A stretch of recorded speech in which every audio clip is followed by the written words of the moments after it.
오늘 함께 나눈 말씀은 미가서 7장 7절부터 13절까지입니다. 미가서 7장 7절부터 13절까지입니다. 제가 가진 성경으로 구약 성경 1297쪽 정도 됩니다. 미가서 7장 7절부터 13절입니다. 한 절씩 교독하시고 마지막 13절은 다 같이 함께 읽도록 하겠습니다. 제가 먼저 읽겠습니다. 오직 나는 여호와를 우러러보며 나를 구원하시는 하나님을 바라보나니 나의 하나님이 나에게 귀를 기울이시리로다. 나를 들으며 나를 말미암아 기뻐할 생각하시다가 나는 엎드려 지키려고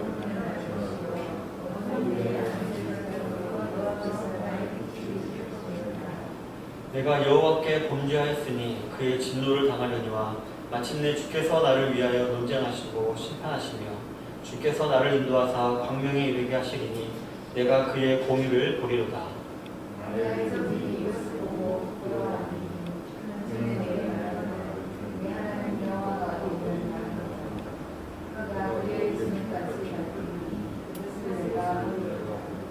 내 성벽을 건축하는 날, 곧 그날에는 지경이 넓혀질 것이라.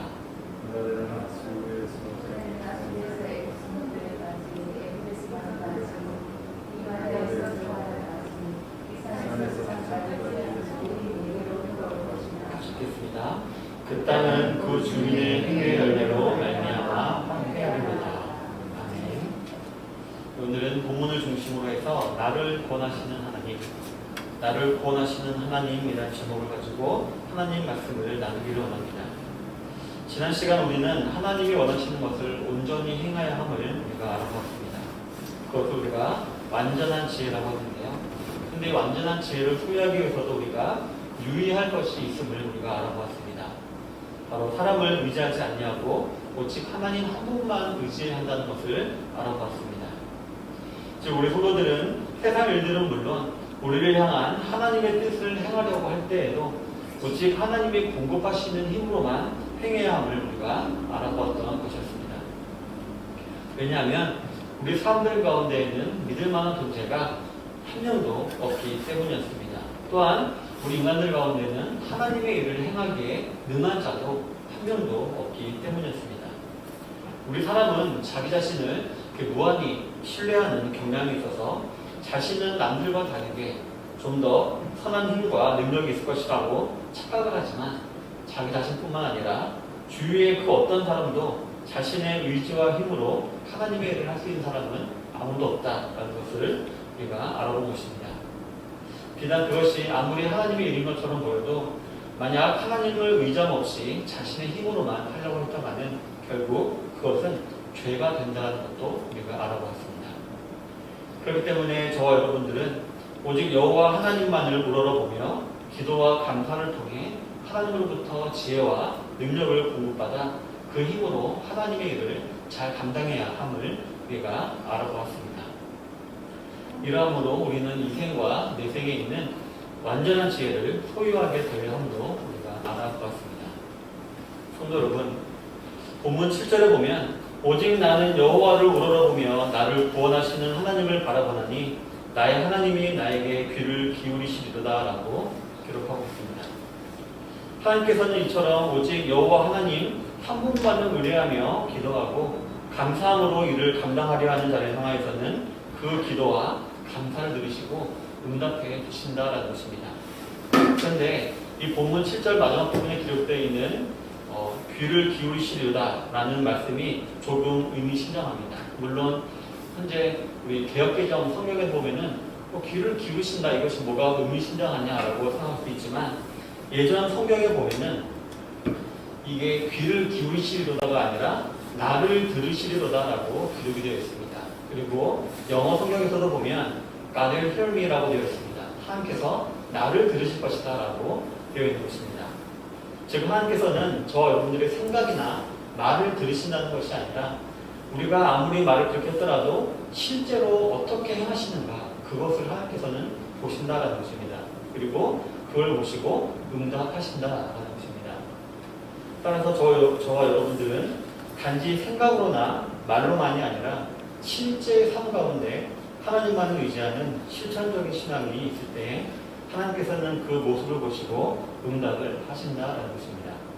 그리고 그 응답이 이어지는 본문에 기록이 되어 있습니다. 우리가 이렇게 온전한 지혜를 가지고 또 온전한 방법을 가지고 주님께 기도할 때 하나님께서 우리에게 어떻게 응답하시는지 오늘 본문을 통해서 한번 알아보도록 하겠습니다. 하나님이 주시는 응답은 첫 번째로 승리의 확신입니다. 다 같이 본문 8절부터 9절 함께 읽도록 하겠습니다. 시작. 일절다. 나는 엎드러질지라도 일어날 것이요 어두운데 그의 진노를 당하려니와 주께서 나를 위하여 문장하시고 심판하시며 주께서 나를 인도하사 명령에 이르게 하시리니 내가 그의 공의를 보리로다. 아멘. 지금까지 미가는 이스라엘의 죄를 반복하여서 지적하기도 했지만 그들의 회복도 반복해서 선포했었습니다. 즉 언제라도 회개하고 돌이키면 하나님께서는 언제라도 그 넓은 품으로 품어주시고 용서를 해주신다는 것입니다. 그러나 저와 여러분들은 이미 알고 있듯이 이스라엘 백성들은 끝까지 회개하지 않았습니다. 그리고는 결국 아수르에 의해서 멸망을 당하고 말았습니다. 그리고 그러한 모습은 주의 나라들에게 있어서 조소거리가 될 것이었습니다. 왜냐하면 잘 아시다시피 이스라엘 백성들은 선민의식이 그 누구보다도 강한 민족이었습니다. 그리고 자신들이 믿던 여호와 하나님이 유일한 신이시다라는 유일신 사상을 그 누구보다도 강하게 드러내던 민족이었기 때문이었습니다. 그런데 그런 나라가 이스라엘이 소위 잡신이라고 여기는 그런 신들을 섬기는 나라로부터 멸망을 하게 된다면 그 여호와의 신은 자신들이 믿는 바알이나 아세라 혹은 금송아지보다 못한 신이 되어 버린 것이기 때문에 그 사실을 조롱할 것이기 때문이었습니다. 이를 잘 알았던 그런 이방 나라들을 향해 지금 미가는 7절에서 말하고 있습니다. 기뻐하지 마라 라고 말입니다. 어떻게 보면 경고같이도 들립니다. 그리고 우리가 엎드러진 것 같아 보여도 여호와께서 분명히 일어나게 하실 것이다. 그리고 우리가 어두운 데에 앉아있는 것 같이 보일지라도 여호와께서 우리의 빛이 되어서 우리에게 빛을 비추어 줄 것이다 라고 지금 말을 하고 있습니다. 또한 미가 이렇게 말하고 있습니다. 우리가 이렇게 엎드러지고 어두운 데에 앉아있게 된 것은 너희 나라의 강대함 때문이 아니다. 우리 민족의 죄 때문에 마땅히 받을 벌을 받는 것일 뿐이다 라고 말을 하면서 이 벌을 받는 기간만 지나면 여호와께서는 우리를 광명으로 인도하시고 우리는 그 하나님의 의로움을 보게 될 것이다 라고 지금 강하게 선포하고 있는 것입니다. 성도 여러분, 하나님께서는 자신을 떠나 우상 숭배와 온갖 악을 행한 이스라엘 백성을 심판하실 수밖에 없으셨습니다. 그리고 그 심판의 도구로, 단지 도구로 아수르를 사용하신 것 뿐이었습니다. 게다가 그 심판으로 말미암아 이스라엘이 완전히 멸망당한 것 같아 보였지만 하지만 영원한 멸망은 아니었습니다. 오히려 그들로 하여금 이 잠시 잠깐의 멸망을 통하여서 하나님의 구원을 대망하게 만들고 자신들의 소유를 되돌아보아서 정결한 모습으로 주님께 나아오게 하시려는 사랑의 몽둥이였던 것이었습니다. 즉 하나님께서는 고통을 통해서 하나님의 높고 선한 뜻을 보여주셨던 것이었습니다. 성도 여러분, 이스라엘의 멸망은 즉 사랑의 몽둥이는 참 쓰리고 아팠습니다. 하지만 그 사랑의 몽둥이는 결국 자신의 백성들을 회개하게 만들었고요. 자신에게 돌아가게 만드는 하나님의 선하고도 깊은 뜻이 그 안에 담겨져 있는 것이었습니다. 이처럼 무한하신 하나님의 뜻을 유한한 우리 인간이 헤아리기란 참으로 어려운 것입니다. 성도 여러분, 우리 기독교는 끝이 좋은 종교다라는 말이 있습니다. 현실은 시궁창 같고 다른 사람들로부터 기독교라는 비난을 받는 위치에 있지만 또한 세상 사람들과 비교해 보았을 때 우리 기독교인들은 손해를 보는 것이 참 많은 것처럼 보이지만 마지막 날에 최후의 먹는 자는 바로 저와 여러분들이 되는 것입니다. 세상 사람들이 지금은 웃고 있고 지적하는 위치에 있기 때문에 마치 자신들이 승자인 것처럼 보일 것입니다. 하지만 그들은 참으로 미끄러운 곳에 서 있는 불안한 존재일 뿐입니다. 자신들의 육체가 원하는 대로 자기들 생각대로 하는 것이 좋은 것인 줄만 알고 자신의 힘으로 그러한 것들을 얻으려 하며 살아가다가 결국엔 죽어서 그들은 지옥으로 가게 되는 것입니다. 세상 사람들은 하나님의 자녀가 아니기에 하나님께서 그저 버려두시는 것입니다. 하지만 저와 여러분들은 사랑하는 자녀에게 그리고 사랑하는 자녀에게 매를 더 가하듯이 잘못된 길로 가지 말라고 끊임없이 이 예배를 통해서 말씀하시고 또 제대로 순종하지 못하면 때려서라도 복종하게 하시는 것입니다. 그리고 결국엔 어떻게 됩니까? 그 결과는 승리입니다. 천국이고 영생인 것입니다. 저는 원래 스포츠를 참 좋아합니다. 전 스포츠 모든 걸 다 좋아하는데 그래서 저 집에서 TV를 보고 있으면은 저희 장모님이 한마디 하십니다. 도대체 박서방은 싫어하는 스포츠가 뭐냐고 막 그러니까 근데 제가 그 중에서도 제가 야구는 별로 좋아하지 않았습니다. 왜냐하면 남자가 방망이 들고 그런 게 별로 마음에 안 들더라고요. 남자는 몸이 부딪히고 하는 축구 같은 거 있잖아요. 그런 거 좋아하고 야구는 안 좋아했는데 그러다가 박찬호 선수가 한국으로 복귀한 것을 계기로 야구를 보게 되었고 그때 박찬호 선수가 복귀했던 하나라는 팀에 지금 팬이 되어 있는데요. 야구를 좀 아시는 분은 알겠지만 이 하나가 야구를 참 못합니다. 그래서 작년에는 참 압도적인 꼴찌를 하고 올 시즌도 그렇게 전망이 밝아 보이진 않습니다. 그런데 이 팀에도 한때 활기가 돌았던 적이 있습니다. 바로 타팀에서 우승을 연속해서 시켰던 유명한 감독이 새로 부임한 직후였습니다. 물론 그 감독이 왔다고 해서 성적이 바로 좋아질 수는 없었습니다. 1등, 2등을 한 것은 아니었지만 10개 팀 가운데서 연패를 가장 적게 할 정도로 타당한 팀이 되어서 인기를 누리는 때가 있었습니다. 그리고 선수들도 승리의 기쁨을 알아가다 보니까 끝까지 경기에 집중을 하게 되었고 결국에는 이 팀이 5위로 마쳤는데요. 5위로 마쳤는데도 역전승이 가장 많은 팀이 되었습니다. 그래서 이 해 때문에 이 하나의 팬들이 기회고속으로 많이 일어나는 적이 있었고 저도 그때는 참 재밌게 야구를 봤던 기억이 납니다. 저도 재밌었고 이기면 더 재밌었고 그랬습니다. 그런데 이 팀이 이렇게 된 이유는 바로 이 새로 부임한 감독 때문이었습니다. 이 감독은 지옥 훈련의 대명사로 불리는 감독이었기 때문에 그 시즌을 준비하는 겨울 내내 베테랑이든 시민이든 상관없이 엄청나게 혹독한 훈련을 시켰다고 합니다. 그래서 지금은 코로나라 그런지 모르지만 당시만 해도 지금쯤이면은 스포츠 뉴스에 각 야구팀이 어디서 훈련을 하고 있고 누가 잘 되고 있는 게 뉴스가 잘 나올 때인데 지금은 안 나옵니다. 어쨌든 그때 이 하나의 팀에 대한 뉴스가 나올 때 보면은 모든 선수들의 옷이 항상 흙으로 범벅이 되어 있던 것을 기억합니다. 그래서 다른 팀도 훈련을 하지 않은 건 아니지만 이 팀은 특히 더 많이 했던 것이었습니다. 그리고 이러한 고된 훈련이 있었기 때문에 그들은 이기는 맛을 보고 그 기쁨을 누렸던 것이었습니다. 게다가 그 선수들은 절대로 패배를 당연한 것으로 여기지 않게 되었고 오히려 승리도 할 수 있구나 라는 생각을 하게 되었고 그런 자세로 경기를 임하게 되자 모든 팬들이 그 선수를 보면서 재미있게 경기를 보게 되었던 것입니다. 성도 여러분, 저와 여러분들이 이 땅에서는 조금 고난을 받고 힘든 삶을 살고 있다라고 느낄 때가 있습니다. 왜 나는 하필이면 예수님을 믿어서 남들보다 누리지 못하고 더 많은 제약을 당하고 있을까? 왜 나는 예수님 때문에 이런 많은 고통을 당하고 있을까? 라는 그런 생각이 들 수가 있습니다. 하지만 이러한 모든 고난과 힘든 삶들은 우리가 장차 누리게 될 승리 또한 최후에 맞이하게 될 승리를 위한 훈련과 같습니다. 십자가 없이는 멸류관도 없다라는 말이 있듯이 이 땅에서의 믿음으로 인한 고난은 분명히 저와 여러분들로 하여금 상급으로 보상받게 하는 것입니다. 이 사실을 꼭 기억하시길 바랍니다. 그리고 여호와께서 원하시는 것, 즉 정의를 행하고 인자를 사랑하며 하나님과 동행하며 이 세상 가치가 아닌 신령한 가치를 추구하는 저와 여러분들이 다 되시길 바랍니다. 그것도 하나님이 원하시는 방법인 기도와 감사를 통해 하나님께서 그때 공급해 주신 은혜로 말미암아 살아가시는 저와 여러분들이 다 되시길 바랍니다. 그리고 그럴 때에 우리를 들으시는 하나님의 응답, 즉 우리를 구원해 주시는 하나님의 승리를 매일매일 맛보시는 저와 여러분들이 되시기를 바라겠습니다. 하나님의 응답은 두 번째로 악인들의 멸망입니다.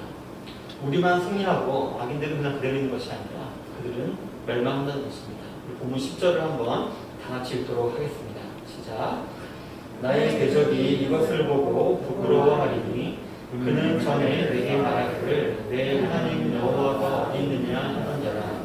그가 거리에 진흙같이 엎드리니 그것을 내가 보리로다. 아멘.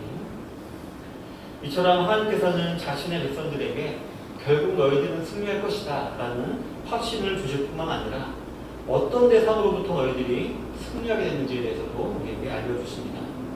그 대상은 바로 이전에 이스라엘이 멸망할 때에 우리 신 바알과 아세라와 황금송아지는 여기 있는데 너희들이 믿는 전능하다라고 말하는 내 한 여호와는 어디 있느냐라고 말하면서 조소를 하던 자들이었습니다. 즉 자신들의 눈에 보이는 우상들을 자랑하면서 눈에 보이지 아니하는 하나님을 조롱하던 자들인 것입니다. 그런데 그들이 반드시 부끄러워하게 될 것이다 라고 하나님께서 지금 말씀하고 계십니다. 그리고 그들은 결국 거리에 진흙과 같이 밟히게 될 것이다 라고 말씀을 하십니다. 게다가 그들이 거리에 진흙과 같이 되어지고 밟히게 되는 것을 이스라엘 백성들이 두 눈으로 보게 될 것이다 라고 말씀하고 계신 것입니다.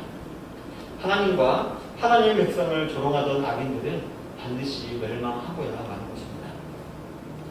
성도 여러분, 오래전 영국의 엘리자베스 여왕 1세가 정치에 휘말려서 감옥에 갇혀 있었던 때가 있었다고 합니다.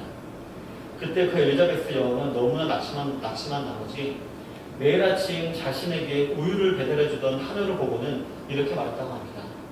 자유가 있는 네가 참으로 부럽구나 라는 말을 올 때마다 했다고 합니다. 하지만 얼마 후에 그녀는 다시 복귀가 되고 그녀의 종족들은 다 사청이 되었습니다. 그리고 엘리자베스 여왕은 대영제국의 여왕으로 참 자유와 영광을 오랫동안 누렸다고 합니다. 성도 여러분, 저와 여러분들도 마치 이 감옥에 갇혀있던 엘리자베스 여왕과 같은 자들입니다. 만군의 주 만왕의 왕인 하나님의 자녀이지만 이 땅에서는 우리가 세상 사람들이 가지고 있는 것 같은 자유를 누리지 못하고 신앙으로 인해 고난을 받는 것 같은 인상을 받는 것입니다. 그에 비해서 세상 사람들은 자기 마음대로 뜻대로 즐겁게 살아가는 것 같은 인상을 받고 그들을 부러워할 때도 없지 않아 있는 것입니다. 하지만 이 결말을 잘 기억하시길 바랍니다. 이 여왕이 감옥에 갇혀있긴 했지만 그 여왕이라는 신분은 변하지 않았습니다. 그래서 얼마 시간이 지나지 않아서 그녀는 다시 여왕으로 복위가 되어서 참 세상 사람들이 잘 누리지 못하는 자유와 평안과 기쁨을 누렸고요. 그리고 그 당시 엘리자베스 여왕이 부러워하던 이 우유 배달하는 종은 어떻게 되었을까요? 그 요즘은 계속해서 죄수들에게 우유를 배달하는 그날을 한 것이었습니다. 즉 그들은 이 세상 사람들은 현재 자유가 있는 것 같이 보이지만 영원히 그 상태에서 벗어나지 못하는 존재, 즉 주님이 오시면 다 멸망할 그런 자들일 뿐인 것입니다. 영원한 지옥에서 울고 이를 갈며 부끄러워하게 될 것입니다. 그리고 저 여러분들은 아까 말씀드렸듯이 복이 된 엘리자베스 여왕과 같이 진정한 자유와 평화와 영광을 천국에서 누리게 되는 것입니다. 성도 여러분, 이 사실을 반드시 기억하시기를 바랍니다. 그래서 결국엔 망하게 될 이 세상의 가치나 이 세상 사람들을 부러워하거나 그들을 따라가기보다는 하나님이 원하시는 것이 무엇인지 바로 신령한 가치를 추구하면서 거룩하게 살아가는 것이 하나님이 원하시는 뜻임을 알고 그대로 살아가시는 모든 좋은 시각 교회 성도님들이 다 되시기를 바라겠습니다. 우리 사랑하는 성도 여러분, 본문 11절, 12절에 보면 이렇게 말하고 있습니다. 내 성벽을 건축하는 날, 곧 그날에는 지경이 넓혀질 것이라. 그날에는 아수르에서 애굽 서움들에까지, 애굽에서 강까지, 이 바다에서 저 바다까지, 이 산에서 저 산까지의 사람들이 내게로 돌아올 것이나 라고 이렇게 말을 하고 있습니다. 본문에 내 성벽이 건축하는 날이라는 말은 이후에 있을 예루살렘의 성벽과 성전의 재건을 상징하는 말로서 이스라엘의 회복을 의미하는 말입니다. 그리고 그때에는 각국의 포로로 끌려가 있던 이스라엘 백성들과 힘들어서 예루살렘을 떠나갔던 모든 백성들이 다시 다 예루살렘으로 돌아오게 될 것이다 라고 말하고 있는 것입니다. 참 기쁜 날이 반드시 돌아온다는 것입니다. 그런데 참 이상한 일이 벌어집니다. 바로 13절을 보면 그 땅은 그 주민의 행위의 열매로 말미암아 황무하리로다 라고 황폐하리로다 라고 하고 있는 것입니다. 그리고 하나님 자신의 백성이 예루살렘으로 돌아와도 그들이 예전에 종으로 살던 그 땅, 아수르 땅이나 이방 나라, 그 땅은 그냥 그대로 있어야 될 터인데 그 이스라엘 백성들이 거하던 모든 것들이 다 황폐하게 될 것이다 라고 하나님께서 말씀하고 계신 것입니다. 이스라엘 백성들이 그 지역을 떠나가자 그제야 그 땅은 그 주민의 행위 열매를 말미암아 황무하게, 황폐하게 된다는 것입니다. 이 13절 말씀을 통해서 우리가 알 수 있는 사실은요, 바로 이 세상에서 이 세상 사람들은 마치 자기가 주인과 같이 살아가고 있지만 실제로 이 세상도 하나님이 주인이시다라는 것을 우리가 알 수가 있습니다. 그리고 하나님께서 자신이 주인이라 여기며 살아가는 세상 사람들로 인해서 오염된 이 악한 세상을 그 악함에도 참고 또 참고 오랫동안 유지하셨던 이유는 바로 악한 세상에 사랑하는 하나님의 자녀들, 바로 저와 여러분들이 거하고 있기 때문임을 우리가 알 수가 있는 것입니다. 즉, 약해 보이고 혼탁해 보이고 혼란스러운 세상이 이 상태로라도 존재하고 있는 이유는 바로 저와 여러분들이 이 세상에 거하고 있기 때문인 것입니다. 더 나아가 아직 구원받아야 될 잃어버린 영혼들이 이 세상에 있기 때문이라는 것입니다. 하나님께서 악을 좋아하셔서 악을 그냥 방치하시거나 하나님이 능력이 없으셔서 악을 그냥 방치하고 계신 것이 아니라 바로 저와 여러분들, 바로 구원받을 잃어버린 영혼들 때문에 남겨두고 계시다는 것입니다. 저 여러분들이 잘 알고 있는 마태복음의 예수님의 비유를 듣습니까? 한 주인이 이제 좋은 씨를 뿌리고 갔습니다. 요령대에서 보니까 분명히 좋은 씨를 뿌렸는데 거기에 잡초도 막 자라고 있는 것이었습니다. 그것을 보고 종이 말하죠. 주인님, 저 잡초들을 다 뽑아버릴까요? 그러니까 주인이 말합니다.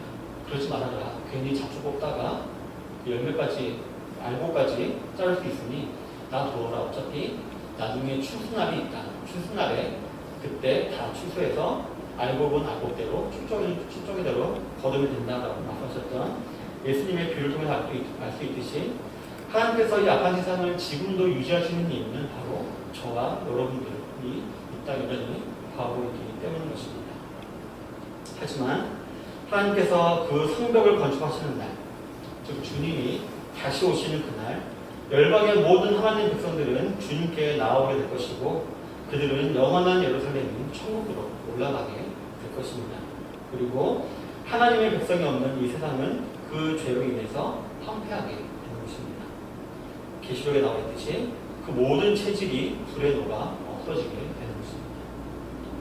여러분, 이 사실을 염두에 두시고 저와 여러분들의 승리를 위해 지금도 선하게 역사하고 계시는 하나님을 잠잠히 참고해 두시기를 바랍니다. 세상의 구조를 볼 때, 나의 닥치는 고난을 볼 때 불평과 불만이 나오고 여러 가지로 마음에 안 좋은 생각들이 생길 때 그 눈앞에 닥쳐있는 그런 환경을 보시고 섣불리 우리 이성으로 판단하여서 하나님의 존재를 의심하거나 하나님께 불평 불만하기보다는 잠잠히 참고하면서 하나님께서 어떤 마음으로, 어떤 계획으로, 어떤 성리로 이 일을 지금도 허용하고 계시고 유지하고 계신가 한번 곰곰이 참고해 보시기 바랍니다. 그러면 알게 될 것입니다.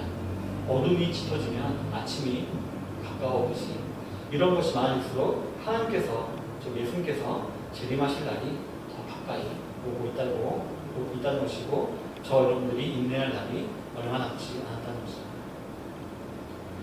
여러분, 승리의 길은 참 멀고 험한 듯이 느껴집니다.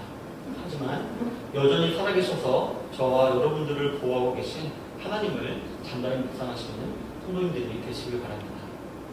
그리고 현재는 그 지은 죄로 말미암아 매를 드실 수밖에 없지만 결국엔 저와 여러분들을 구원하시고야만은 하나님을 신뢰하시는 성도님들이 다 되시길 바랍니다. 그리고 그런 하나님을 신뢰하는 마음으로 앞으로의 모든 나날들 가운데 오직 하나님이 원하시는 것을 하나님이 공급하시는 힘으로 행하며 나아가시는 모든 좋은 시작교회 성도님들이 다 되시기를 주님의 이름으로 축원합니다.